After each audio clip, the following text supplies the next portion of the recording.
has begun. So today it's the second session in our series of webinars. And if you're joining us because you'd like to prepare for the Google Educator Level 1 exam, welcome back. If you've just dropped in today because you're interested in the content of the course, you're more than welcome. And any that you wish to come along into the future, let your colleagues know. If you want to come back and find out something in particular, come to those as well. The program from Turnitin is around making sure that people are ready to undertake the Google Educator Level 1 exam if they need to. And the syllabus that we'll cover over these 7 sessions will prepare you for those exams and make sure that you've got everything you need to successfully answer the questions. If you don't want to go through the exam, you don't have to. And what we hope that we're going to do with you is broaden your horizons, make you think about what you could achieve with Google Workspace and the apps that you've got in Google Workspace. And today you're going to see some of those apps. In the previous session, we spoke about 21st century learning skills and how that is a thread that runs through everything we're going to do. It's very much about developing those opportunities in learning to prepare the pupils and the students that we have for the future, and able to take those skills that they've developed with us and apply them to other scenarios to be successful, develop resilience, and make sure that they can be as positive as they can be about choosing the learning option that's right for them. From today's session, then, we will also be sharing after this, for anyone who wants it, can have a copy of the slides, but it will link you through to where to go to sign up for Google Educator. If I just pull that up, I'll also pop it in the chat now for those people that are here in the live session. And that Google Educator examination is something that can be accessed at any time. Just to be really, really transparent on this, the £10 fee that has to be paid is something that is not covered by Turnitin, and it is something that you would need to either pay yourself and reclaim from the school, or the school could pay on your behalf. But the purpose of the series of webinars that we're delivering is that we'll prepare you as thoroughly as we can, so that if you sit that exam, you've got the best chance possible of investing that £10 and getting your Google Educator Level 1 qualification. Just pop the link to that page in the chat there, so you'll be able to duck over and have a look at that if you haven't been and visited that previously. And any questions about that, I'm more than happy to answer at the end. Moving then into today's session, we won't be spending too long on the slide deck, and what we're going to do is spend a reasonable amount of time looking at the course itself. Now, to start off with, we focused predominantly on Unit 1 last time and a little bit of Unit 2, and Unit 2 will come back in some of the later sessions. But what we're going to look at today is Unit 3 and Unit 4. Unit 3 focuses a lot on how to use Google Drive for collaboration of files and managing those files. And then it branches out into the Google Apps and also how to use things like Sites. We are going to weave Google Chat and Translate more into the next session because it lends itself to Google Meets and communication tools that are across the school. So we'll focus a little less on those today and labour the Google Apps to look at how they could benefit the school. The Google Workspace suite for education has definitely Google Drive at the core because it's where all your files and folders are going to be stored and organized. If you're not a filer, you can be a piler and you can throw them all in and use the search function and just type in the name of the file and that will bring it back. And you've got things like the recent document jump list to go into, so you can pull up something you've been working on recently. But the apps that are there have different purposes. And one of the things that you'll need to be aware of, whether you're going to just use Google Workspace generally in your daily life in the school, or whether you are going to use it to answer the questions in the Google Educator Level 1 exam, is know the specific use. So you are likely to get a question early on in the Google exam for Level 1 asking you what the core use of each of those apps are. Broadly speaking, they're described in the right-hand column of the table on screen at the moment. So just being familiar with those, and it shouldn't be anything that's too difficult to answer. It's one of some of the easier questions at the beginning. But if you know you've got colleagues that are undertaking that as well, it's worth just getting them familiar with what they are some of the other apps like Google Drawings, you might use that inside of Docs if you're going to create a drawing, or you may use that in some of the other apps, or you may use it in isolation.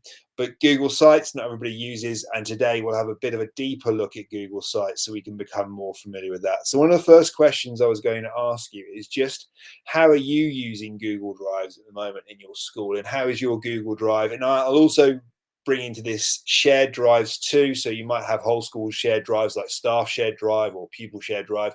How are you either using Google Drive personally, or are you using Google Drive as a school to organize files and maybe to collaborate on editing and authoring those files? If you haven't got to that yet, don't worry, we'll look at it next. You can either type those comments into the chats, or you can feel free to unmute and speak, whichever one works best for you. So if you've got anything that you want to share in the way of an insight, pop it into the chat and I'll pick those up. And just really want to, on these sessions, just get it used to you sharing what you're doing, because very often it helps other people that are coming along to join this as well. Thank you, Jenny, for popping that comment in there. So the use on the teacher side, sharing to share with a file structure, a lot of schools have found it quite liberating in a way to move away from a traditional server setup and pop those files in there for teachers to get to. But it can also give you an opportunity to have a bit of a dust and a clean and a polish up, and maybe question whether you need to bring all of those folders and files in if you're bringing them into Google Drive for the first time, and also what your file structure is. And I've seen quite a few schools have a really good discussion when they're setting up Google Drive or shared drives about, well, does the structure still work for us? Is it fit for purpose? Do we need all of those files in there, or could they be archived somewhere else and we actually declutter and have only the stuff that's relevant? And also having that insight into the way that you file doesn't always make sense to other people. That's often a great source of debate when you come to do this.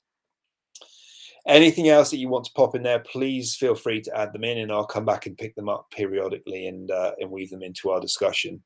So Google Drive today is going to cover certain areas. Now, I don't want to teach anyone in here things they already know, but what you've got in the way of that bullet point list there, the creating files, accessing and organizing them, will be questions that are potentially in the Google Educator exam.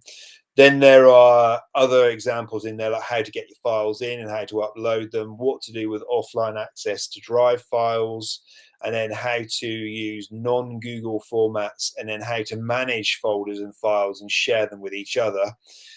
Those are things sometimes we can think of as quite basic if you're somebody that's been doing it for a long time. But you may think of other people in your school that don't really touch it, or they don't understand it, so therefore they just do the absolute minimum, like open up the files on their computer. You also might be a school that's gone entirely down the Chromebook route, so you might have pupils and students with Chromebooks, and staff have Chromebooks for teaching with. But all too often I'm working with schools that have quite a mixed environment, and they may have sets of Chromebooks for the pupils, but staff are still working on maybe Windows laptops or sometimes Macs. But then the Windows laptop may have a Google Drive sync, so your files are syncing to your Windows laptop, so that the staff are just accessing them like a folder they would on a normal Windows computer. And what they don't see is it's going all up into Google Drive and the potential of Google Drive. So one of the areas I want to really make sure that we emphasize today, and you will certainly need to be showing in your exam, is that everything in Google can be run from a web browser. That's the beauty of it. It's quite liberating. You don't need to have an awful lot of heavy resources and licenses. But what you can do is work entirely from a tab in a web browser, and that will cover everything you need to know. So if I quickly nip over to Google Drive a moment, just swapping now, you should see my Google Drive. So if I come back over to top level drive, once you've got Google Drive in use, and if you're not using the sync on the desktop, the web version is so easy to use. Top left hand corner, you've got the new button, and in there that's where you can create new folders online, or you can upload files that you might have offline or on a computer and bring them in. You might be on a USB stick you've plugged into a device. You can also upload entire folders, and they may contain other folders and files, or you can drag and drop in as well if you've already got a synced drive going on a Windows desktop. This also is where you can make Google Docs, sheets, and slides, and you can start from a blank document if you want to be really creative and go from the ground up. Or there's loads of great templates that are quick for saving times and workloads. Some people overlook the More option, which is where you find the Google Drawings tool down there. It's also where you find My Maps, and we'll look at My Maps and tailoring My Maps and maybe bringing them back into things like Google Classroom in one of the later sessions in this series of sessions. This is also where you find the Google Sites. So there's lots more in there, but you can connect plenty more apps by pressing the More Apps button, and that will go to the Google Workspace Marketplace, and then you can pick up and bring in other apps that you might need that don't have the functions given to you through the apps that are already in Google Workspace, and you may need to go and pick up a third-party app and bring it in. Those are going to be quite varied depending on what you need. I know something that's quite often gets brought in is a PDF piece of software. So Adobe is the go-to for Adobe Acrobat Reader. So quite a few people I see plugging that in as an additional app that's available there under the new section. I'll just close out of that a minute. As far as Google Drive is concerned, you've got your My Drive on the side. Now, your My Drive, if you don't want everything in here and you're starting to drill down, you can uncollapse your My Drive and you can see your file tree there. And you, like the same there, if you've got anything else, let's find one where maybe administration has other folders under it. Maybe it doesn't. There we go. Underneath Classroom, I can see my Google Classroom folders, so I can navigate it from there. So I haven't got to worry about what's in there. So if I was over here working, I haven't got anything in that Google Classroom at the moment. I've still got my hierarchy there. Or you can just work your way through by clicking through in more of a traditional way to drill down. And then once you're into your classroom, you could use also the navigation bar at the top. And if you want to go back one level, instead of clicking over there, you can click over there.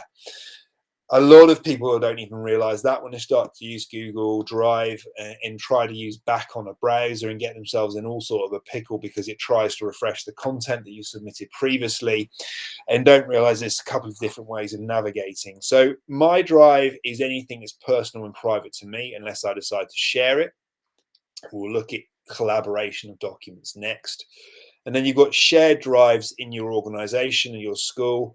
So in the shared drives here, quite common for schools, there's an admin drive, and that's going to be used by anyone on the admin team in the office. And I've also got a staff drive there. You can have your pupil drive and so forth. So you've got various options of having different drives. Shared being that you can get into the shared drive at any point, and it is truly collaborative. Anyone can edit, anyone can delete and change things around. But your My Drive was something that's private to you. No problem, Darren. It's good to have you back in. You haven't missed too much. We've just gone over into Google Drive and we're starting to look at what Google Drive can do in the way of personal documents with My Drive, and then with collaborative shared documents in shared drives. Welcome along. I understand thoroughly you've got duties. Don't worry, we are recording this, Darren. So afterwards, if you want to go back and check this out, it'll all be on the YouTube channel, and I will drag some YouTube channel links in later. I'll ask someone in our marketing team to give me some of those. Moving back across to the Google Drive itself. If I jump back in, sorry, all we were saying there, Darren, was that you can have shared drives with a shared function. So the admin team will have all of their folders and files in there. And then you have what's called a security group, so that people who are in the admin team can get into the admin drive. But for instance, pupils wouldn't be able to wander in there and see things which are inappropriate for them. The same would go with staff. When you set up your groups, you'll end up with certain people being able to go in. But as you can see up here, there's a manage members because I'm an administrator, so I can quickly manage the people that are in that group. But that can be set up by your IT support company from the Google Admin Console. At the moment, in this example, it's just me as the manager. But if I knew the other staff that were going to be in those teams, I could add them in. And for staff, it's usually all the staff in the school, but admin would be more restricted. So typically, as someone administrating this, I might see an SBM shared drive, and that might go between the head and the business manager. It might be that the business manager uses My Drive. There could be an SLT one. So it depends on the school as to what they want and the way they want to set their drive up. I'm going to go back over to My Drive in a minute, but before I do, something else that's really essential, and you don't get in a desktop Google Drive sync, is the shared with me. You can see here that I've got lots of different files that have been shared with me from different people and different dates.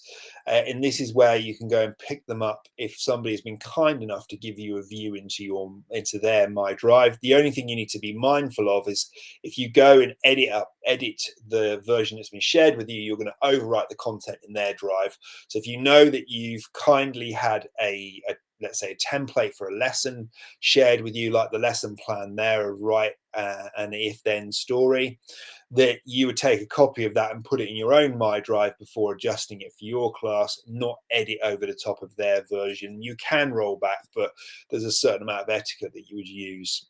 The recent open documents, things that I've edited recently, and you can see what I've edited this afternoon and in previous days are all there. And then if I've got anything that's really important, maybe I'm in the admin team and there's a headed letter template that I use absolutely every day, I might star those documents so they're over here in my starred list. They're my frequently visited, my go-to on a daily basis, and I don't want to have to drill down through folder structures, although I could use the search tool at the top to search for the name of a document. Then over here, you've got your trash, and usually the default retention time on that is 90 or 180 days. And if you don't empty the trash yourself, it will also empty after that period of time. And then at the bottom, it tells you how much you've used out of the storage that's allocated to you. If we pop back up to My Drive, and let's say I'm going to go into administration, in here I've got a few documents, but what I really want to do now is start to organize them. So I'm going to pop over to new and I'm going to make a folder, and I'm going to call this meeting minutes and press create. So where I've got my department meeting minutes, I'm just going to drag those in and pop them in the meeting minutes folder, because I know there's going to be more that are going to build over time. And then I might say, look, I want to have department meeting minutes again for another day. So I can open up a document and that document opens up in another tab. And then you can go in, type happily in that. And then when you finish with it, you close down the tab, as you know, and it appears there. Now, if that is the case, I could rename that file from within Google Docs, or I could rename that file by right-clicking and going rename there. So I might call that meeting minutes. And we'll give it today's date. Remember which month we're in. And then those meeting minutes, I may want to offer the ability ahead of having that meeting with those staff to get other people's contributions. Maybe they've got agenda items that I'd like them to add in. So I could do this from within Google Docs, but at the moment we're looking with Drive, and we will go over and have a look at what it looks like in Docs itself. It is press the button with the person with the plus next to it, and then what you'll see is, if I get rid of those pop-up bubbles, the ability to share this with other people or groups. Now, you can ask your IT admin to create your group. So you might have a group called Key Stage 2, or you might have a group called Maths, or you might have a group called Leadership Team, however you want to do it. And then in there, there'll be certain accounts, or you may just decide to add people in individually. So if I add in, for instance, there's somebody from our marketing role in our admin team, I want them to go in there. I can give them a message and say, please, can you add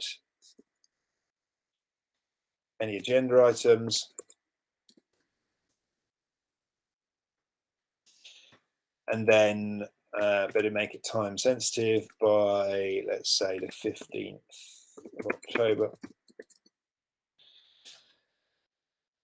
Then you can make them an editor, and if you want them to add that, then definitely do make them an editor. If you want them just to read something and you want them to proofread it, maybe you can make them a viewer, or you can have them as a commenter so they can mark up the document and they can make comments on it. So there's a level of control for you. I always leave it as notify people, so they get a notification of when something's been sent to them, and then it's as simple as press send. In the old world, when we used to create an email and we would attach that document, we don't need to do that anymore, because you can do that all the way here in Drive. So collaboration is really, really straightforward. You can see the difference between a private document, such as the department meeting minutes from the 6th of May. They don't have a shared icon. This has a shared icon down here. And then if you want to control what's going on with your document and who has access, you can click on it in here. And then you can change that people will have access, or you can edit descriptions and so forth. So there's various abilities to edit who has access and who doesn't.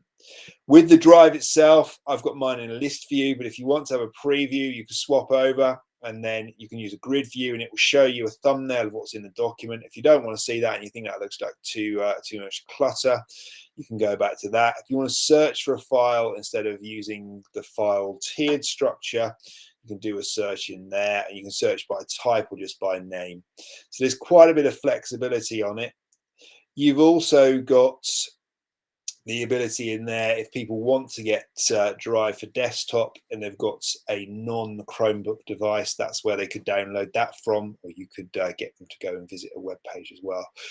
If you are going to use Google a lot, it's worth getting to know some of the shortcuts. If people aren't sure of the shortcuts, or you're drip feeding it in, or they just want to look it up themselves, the shortcuts are in there too. So as far as Drive is concerned, and covering some of the aspects that we looked at from the presentation, that we were going to make sure that we knew how to organize, how to upload, how to access our own files, and also how then to share and collaborate. If you are collaborating, let me just swap over my share window a minute, and I might just share my entire browser because I think it'd be easier.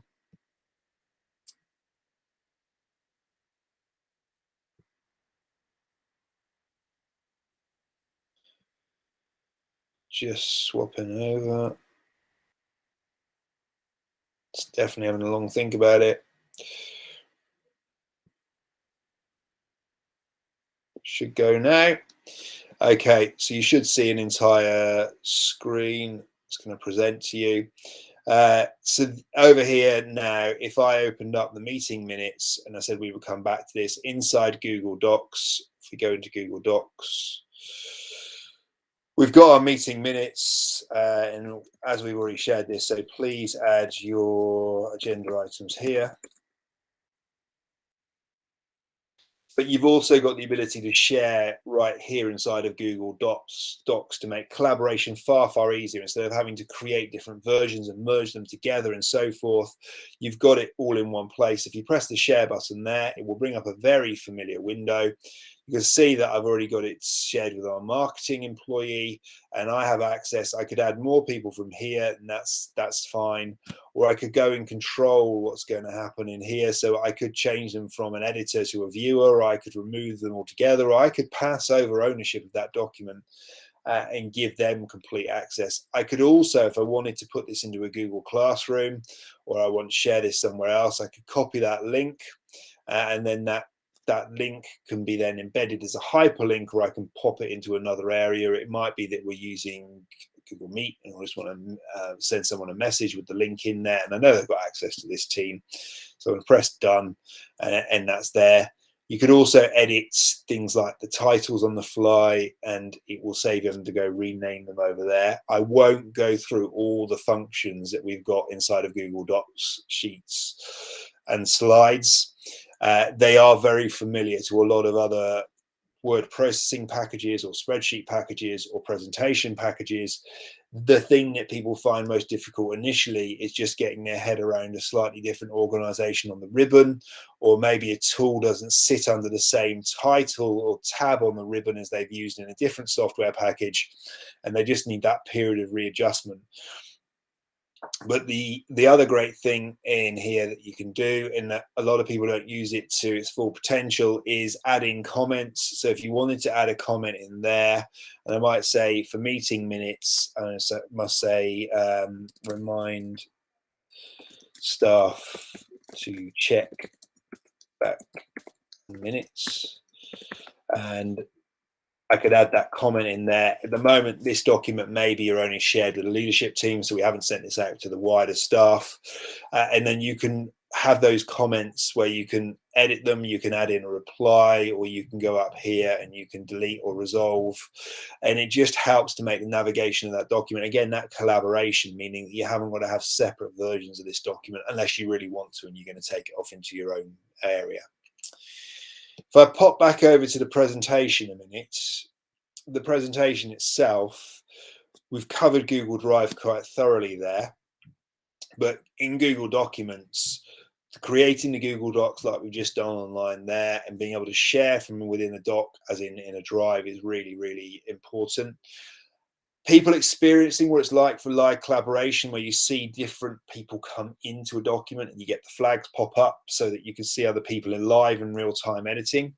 The comments for specific users and putting those comments in on the side, such as I've shown you there. Adding links to comments, we can go back and do that. The versioning history, we can go back and do that. And also understanding how it contributes through the version history. So let's jump back over a minute. And then over here, we go back in and edit. So you can put in an @ and if you need to draw someone's attention even further still, I could put in there is Tiana from our marketing team in the admin office. So I've tagged her in so that if I resave that, it will deliberately then draw her attention in. So this comment relates to her and she'll get messaged about that. And depending on how she set that up, it allows her to become aware there's a comment she needs to go in. She might need to feed in. She might need to add something to it. I might need her to pop in something that the admin team have in the office and I don't have access to. But you can bring that in quite easily, and it makes it easier to focus someone's attention rather than having to read through a document and end up where their comments are. The other apps that you've got available to you, if I just shut that down a minute and I go back into Drive, if I go over to the app launcher, you've got Sheets and you've got Docs. Sheets might be, let's see if I can find an example of questions there. So this is from a Google form. Those are questions asked along the top in their outputs. But Google Sheets compares, and it's got as much power as a lot of the other leading spreadsheet pieces of software. It's again getting used to, particularly in Sheets, how formulas might work differently, but there's continuity in the fact that you've got the share button always in the same place. You've got the options at the top here to move things from one place to the other in Drive, so you can move your document around. You can also see the document status, whether all documents are going straight to the cloud or whether you've changed it for offline use. We'll look at offline use. If you want to get one of those starred documents, that's where you star a document so it appears in the starred list. There are other places, but I tend to do it when I'm in the document editing it rather than leaving it out and doing it elsewhere.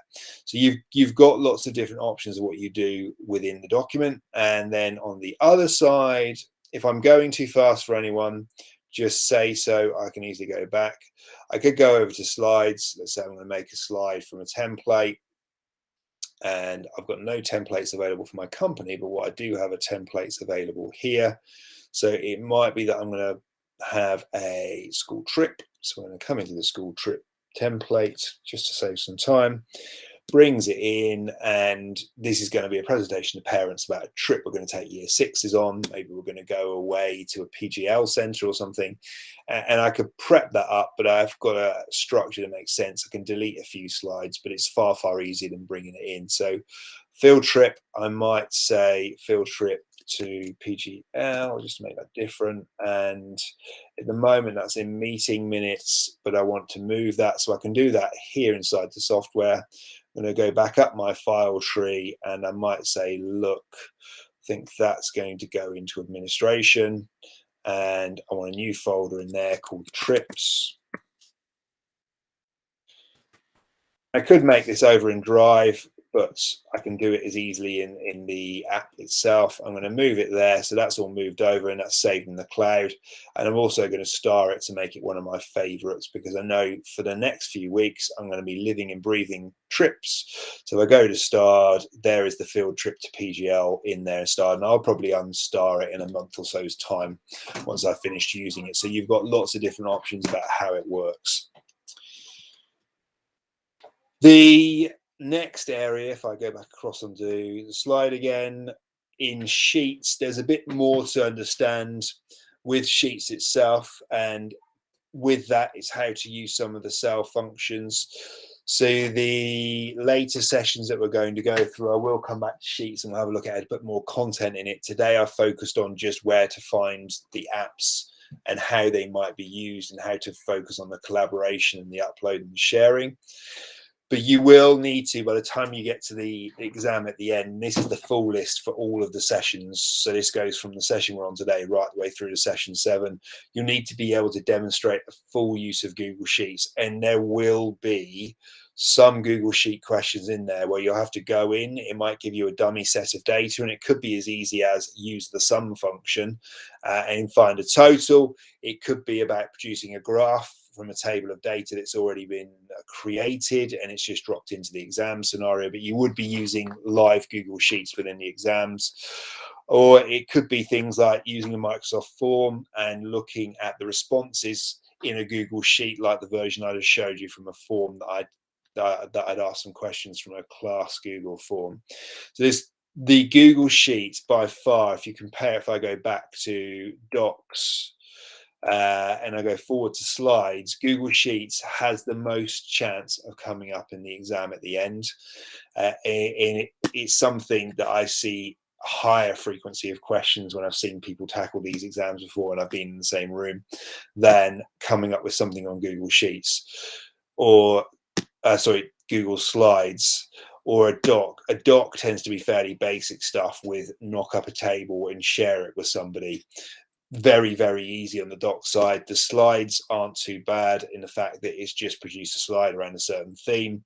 The thing that I often see frequently trip people up is asked to use a specific type of formula in a spreadsheet and not knowing where to go for that formula or how to do that function in your Google Sheet. So if you're going to invest time in learning anything, Google Sheets will be one of those. And certainly frequently the creating a chart of some sort or making a graph comes up in that scenario of table of data, and do something with this table of data to display it pictorially is very much what you want to see. So either way, we will come back to Google Sheets, and some of the later sessions will pick up more of the Google Sheet functions in themselves.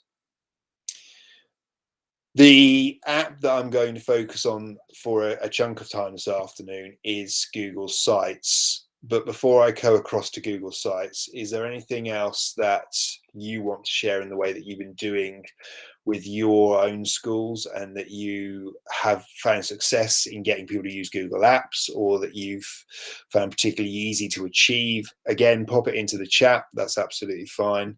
And I will then swap over to slides if there isn't.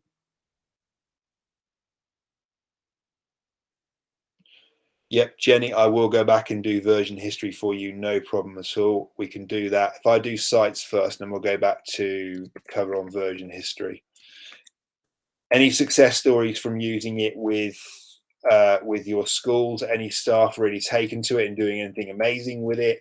Any staff found a barrier to entry that's worth sharing that you found a solution for?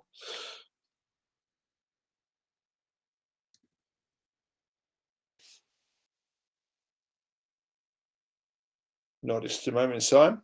If there isn't, that's fine. I will carry on to sites and then we'll come back and look at the versioning history for you.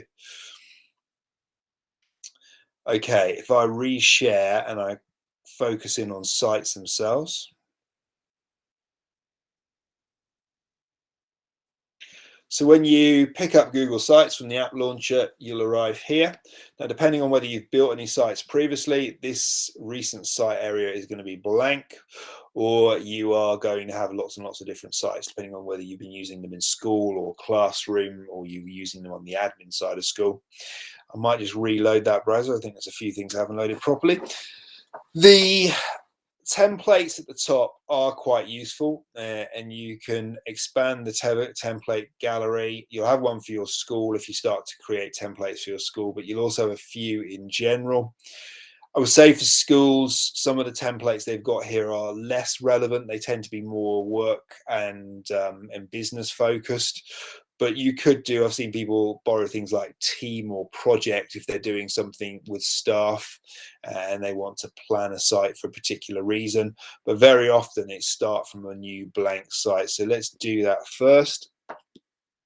And if we go into sites, and a favorite in the Google Educator Level 1 exam is to create a site for a specific purpose, and they'll give you a fictional scenario. So you do need to be familiar with using sites if you haven't used sites before. So if we want to edit anything, it is as simple as a very, very basic website builder.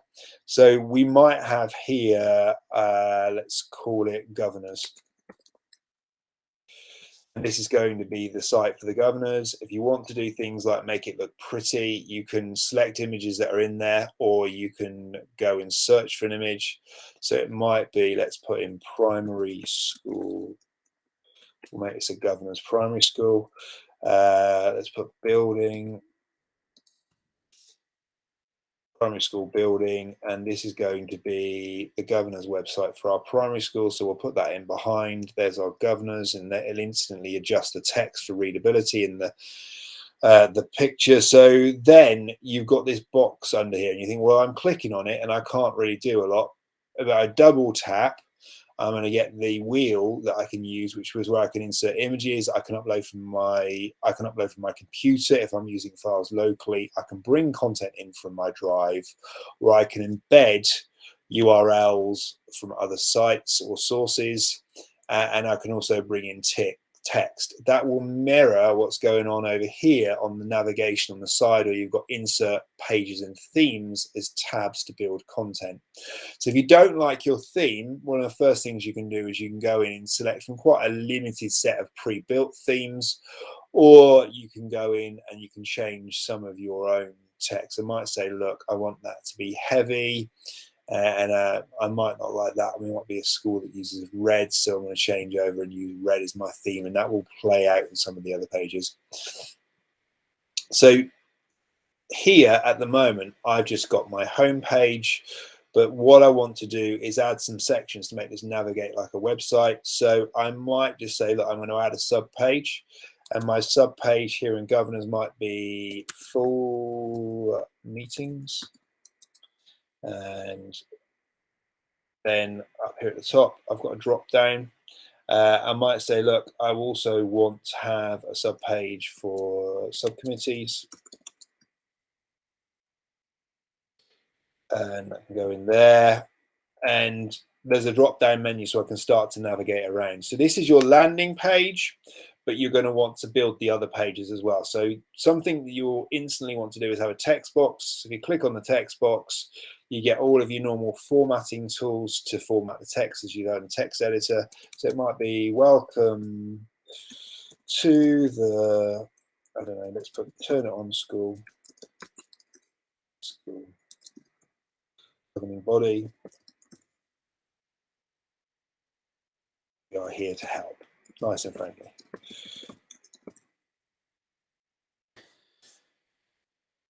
You can put text boxes in on the page, and once you've got a text box, you can move it around by using the buttons on the side, so you can drag content into different places. You've also got the ability to change the emphasis. So at the moment we've got regular, but you might want to say emphasis 2, so there's a real emphasis to draw people's in when it comes into there. If you want to duplicate a section because you've put a lot of text in and you want all the formatting and associated fonts that go with it, you can use the duplicate tool there, and that works for most things. Or if you want to get rid of it, you can delete the section, that will throw it out. The other thing that you could do is you could insert an image underneath, and if I bring in an image, you can upload or select. So if I go to select, it's going to take me back to that similar search. So it might be go to Google image search again, so it might be governor, let's put school governor.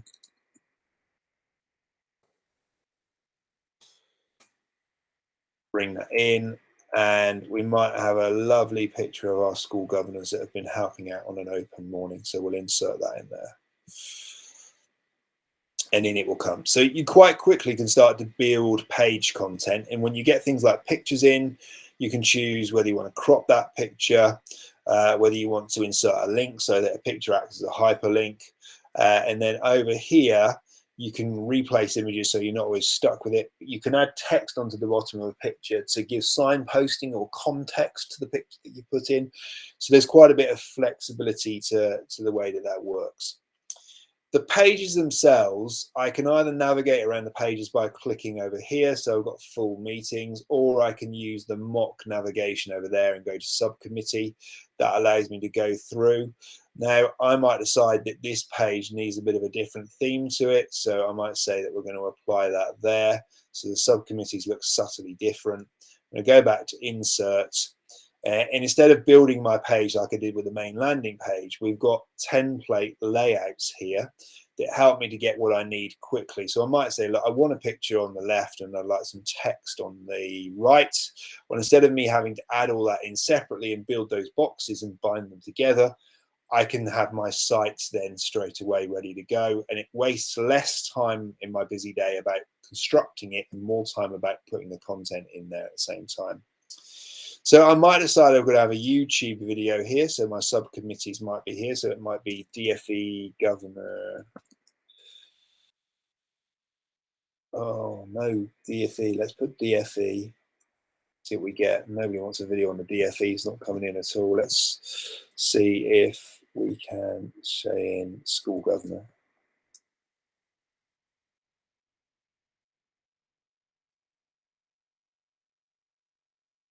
No, it's not going to let me have any videos. I think the last time I did this, I needed to check if maybe there's not a school governor's video in there.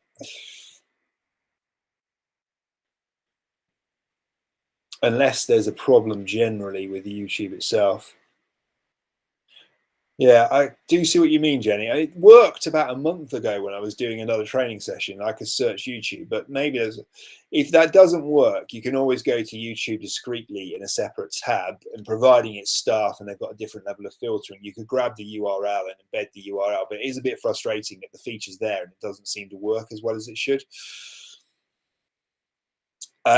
If you want to upload and you've got a video you've got locally, maybe you've edited something that you've created elsewhere, you can do that there. Video search. Let me just open up and find a YouTube video.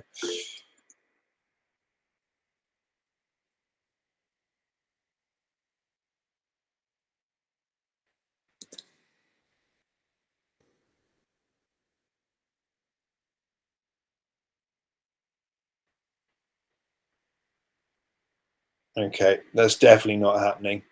I think I might just pause that in the moment and fathom out that again another day. One of the other areas down the bottom here, when you come to inserting content, if you don't want to have it pre-built, you can have your own content to come in.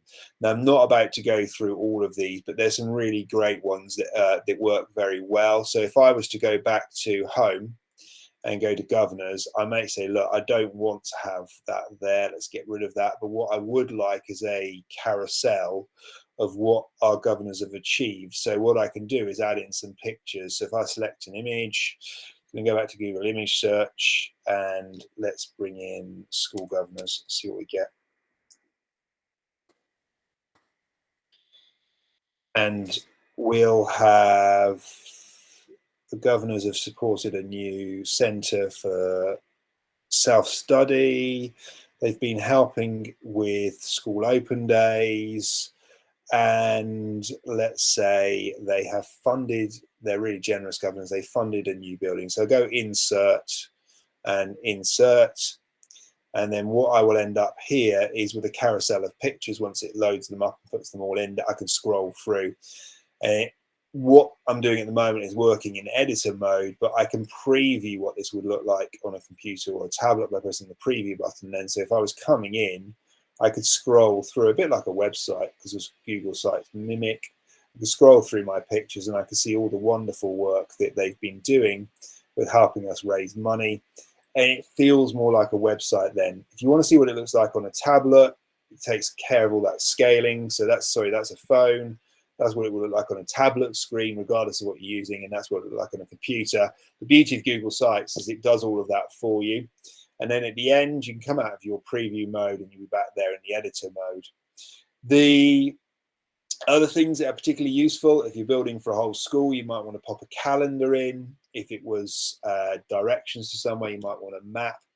But coming back to what we've started with in this session, Google Drive, and the power of having everything to hand in Google Drive, is if you've made docs, slides, sheets, forms, or you've created charts in those sheets, you can tap into them all here and they can be used to enrich your Google site further. So the potential for it is limitless. And what I'm going to do is show you a couple of examples. If I go back, you click the top left hand corner to go back to sites. There's my governor site that I've been building there. But it might be that we have this for teaching and learning focus. So I've seen plenty of schools that have used it to build and publish a class page. This would be a fictional primary classroom. Welcome to our classroom. So I've used there the layout where I've got a text box on the right and a picture on the left, and I've got my home button, but I've also got my subjects, and with my subjects then for parents coming in here, they can see at the moment I'll get English, maths and science, and there's loads more subjects to add in, but I could go to a page on English and then parents could maybe come and see what we're studying in school in the English curriculum, or if their children have done some amazing work, it could be used to celebrate in that way. So when you're ready to publish, you would press the publish button and then that will publish it out so you can make it public, providing the settings in your Google Workspace tenancy allow you to do that. Sometimes for safeguarding readings, the publishing is restricted so that you can only publish internally and you can't publish externally to the internet. There are all sorts of things in there that will control that. If I go back to home, seems we're up on the settings in there. If you wanted to get to version history, for instance, in here, and you wanted to go back to an earlier version of the site, if I click version history, you can see there was two versions, one where I created it initially on April the 6th and a couple where I've amended it in July during the summer holiday, so I could roll back to one of those previous versions and it would reinstall the site without me having to undo what's been changed in there, or I can come back out and it comes back to today. Could duplicate the site if maybe this is a class page format that I want to use across all the school. We've created that as a leadership team and we want all of the teachers to build on a similar format. We could give the teachers the template, duplicate at the site, and then they could structure theirs in a similar way. So regardless of if a parent had a child in year 2 and year 6, when they came in, they'd see a similar friendly layout and they wouldn't have to scratch their heads based on how a teacher's decided to structure things. Also in settings, if I click on it there, you can change the way that you navigate so that you can have the options at the top or on the side. I tend to leave mine at the top. I also have color as transparent most frequently because I find it least distracting. But if you've got visual impairments or you know that you've got a preference for somebody in your school, you can change the colors to black and white. Brand images, so you can badge up Google sites. So you might want to put your school logo. So if you want to put your school logo in there, you can upload it to there.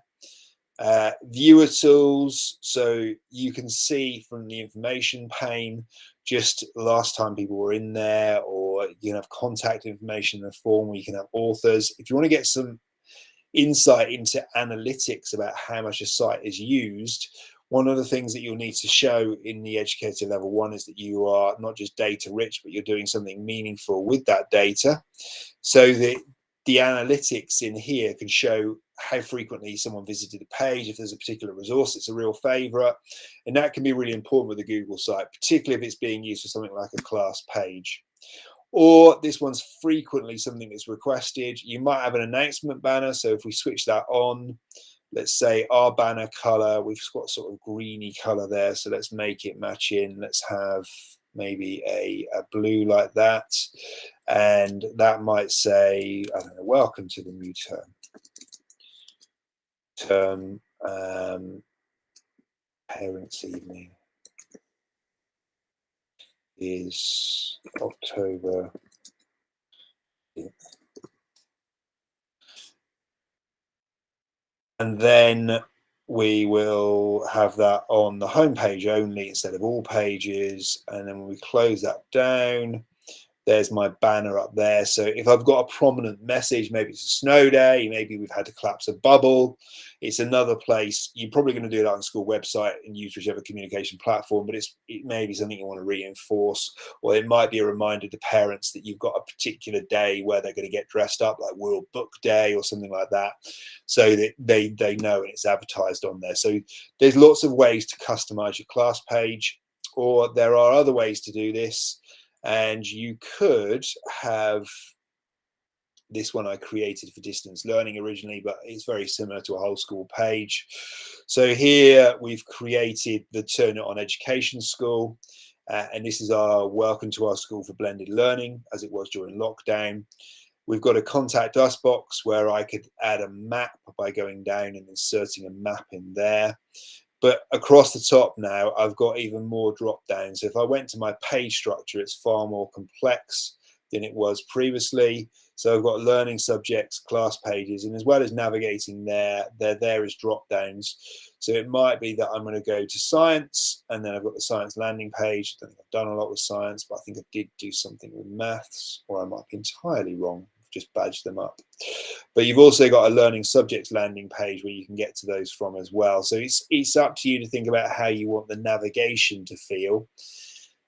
You could also have class pages, so that the class pages that you just created individually could sit within a wider school. So you've got your early years page there. So one of the things that's really key with Google Sites early on is to think about the layout and the flow, a bit like a website. You don't want it to be too deep, or you may want to split it so that you've got different layouts for Key Stage 1 to Key Stage 2. So if I went to Contact, I think Contact does have a contact page. There we go. So it comes up with that. And there's an example of a Google map where I've put in, for instance, if you're going to come to Turn It On School, where you could find Turn It On, so you can have a contact page as well. So it works very much in that respect like a full-blown website. Also for the computing curriculum, it's another great tool for staff to use around school in a very safe, sandboxed environment, thinking of safeguarding. It gives them a chance to polish 21st century learning skills. They have a flavor of website design, authoring for others. You could use it in English. So I've seen plenty of primaries and secondaries that have built sites in computing science, and then they've gone in tandem with English, because maybe if you're the same classroom teacher in a primary school, that's easy to achieve. If you are somebody in a secondary, they've done a project together where in computing science, they've built their Google Sites. But for instance, then when they've come into their English lesson, it maybe hasn't said English, but it might be a piece of writing, and they're going in there to do something to do with writing they're doing in English, except they capture that in the Google site instead of doing it in Google Docs. So this rich opportunity to bring in all these different learning tools, you bring them together in a way that's meaningful, that has context, but then giving them the site. I've just had some amazing results from doing this, where all I've done is show them how it works, shown them the tools available, and then said, off you go, see what you can achieve, and see what you can come up with.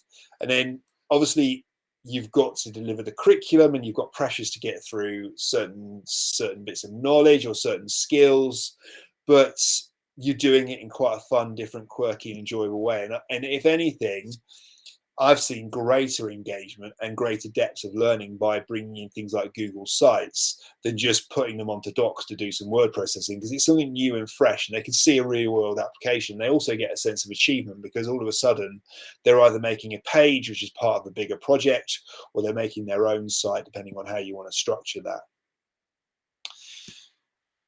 With Google Sites itself, is there anything that anybody's been doing on Google Sites that that they want to share with us in the chat, or anything you've been doing with that previously, or somebody else in your school has used Google Sites really effectively?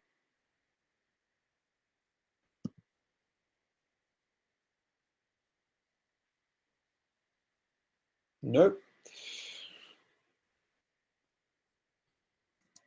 One of the other questions I had for you is just exactly, oh no, I've got a couple of questions. Previous school, let me jump back into the chat there. Yeah, that's a good idea, Jenny. creating a blog or a wiki, it does lend itself really well to creating wikis and blogs. So it doesn't have to be used just for websites.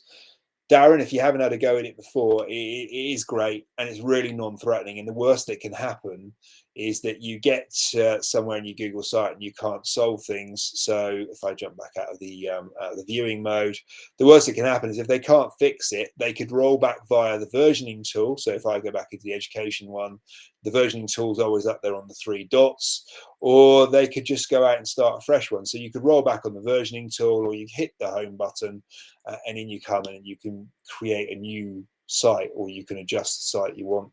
So there's huge potential to not feel threatened by this. And this tends to be one of the tools that once I've introduced it to staff in schools, they've got quite excited by it and actually gone and done something with it, instead of maybe be showing docs as another word processor or sheets as another spreadsheet. And they have their place, but people tend to go, yeah, okay, I've used those all my life, I'm less excited about that. Whereas they go to sites and they go, oh, this looks really good and a bit different. We haven't got any other software that does this. And oh, yes, I can do it on the web browser. So it also lends itself to access to learning from anywhere, where with that 21st century learning skills, picking the time and place that's right for you, or maybe adding to the classwork in a homework, being able to get parents to see what the child's been doing in class. All of that about bringing everybody into the learning process is so much easier by using the apps in Google Workspace. And it also means they haven't got to have anything fancy installed on their computer at home, because they can just sign into a web browser. And yes, I do accept that access to devices can be tricky, and I'm not sidestepping that at all. But at least by giving them all the tools they need in a web browser, it's one less barrier to not having to install apps on a device or having to install software on a computer or something. It's just there if they've got an internet connection. So the question I wanted to finish off with today, really for you both, and feel free to pop things in chat like you've been doing, that's really great, is to say that we've looked at some Google apps here. We looked at Google Drive for collaboration, for improving communication, for making life easier and getting everything in one place. And you can see just how much everything links. But what do you think is the app that will allow you to bring about the biggest digital transformation? Is there something that you could do with what we've looked at today? It might be as simple as getting everyone just to get all their stuff into Google Drive so they can have everything in one place and more easily share it with other staff. Or it might be creating a shared drive to get rid of the old whole staff shared drive on the server. It might be something such as, I want to use Google Draw to start creating drawings and then put those into a Google Doc. I'll give you a minute to think, but also feel free to type away in the chat. And I'm also going to try and get the YouTube link for the previous video so I can drop that into the conversation today.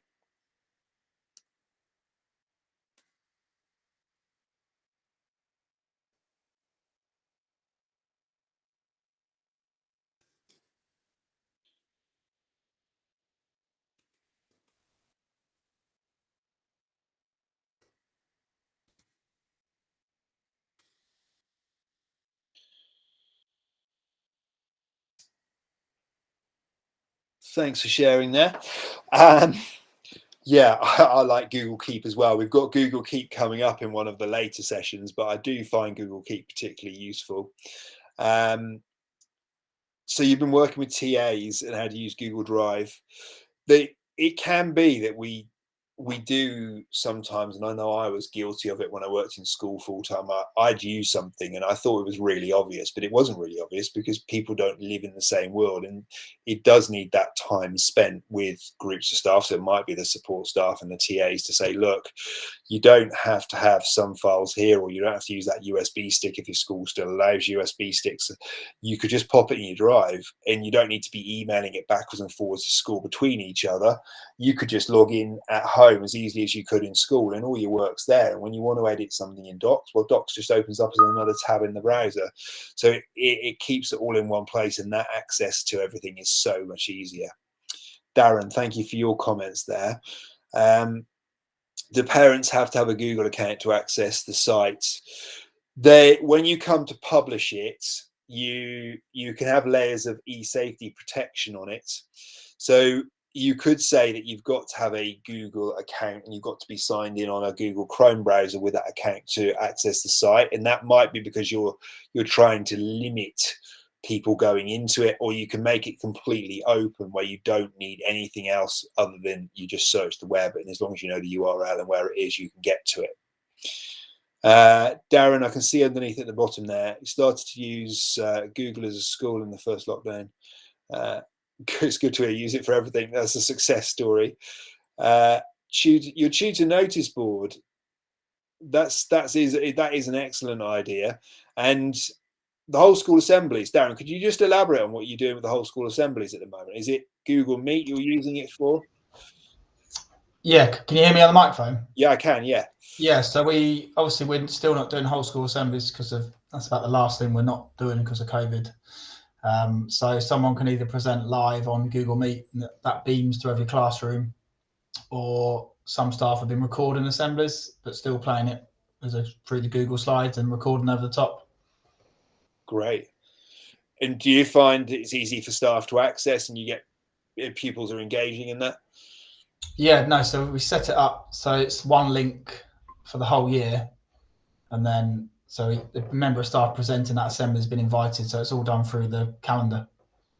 Perfect. So I think if there's anything that impressed me about Google when I came to Google Workspace, when I came to it initially, when it was a good old G Suite, it was just how interconnected everything is and easy it was to achieve. Whereas sometimes I find it a little more disconnected when I was using older computers in a server and so forth, and different pieces of software that didn't necessarily want to talk to each other very easily.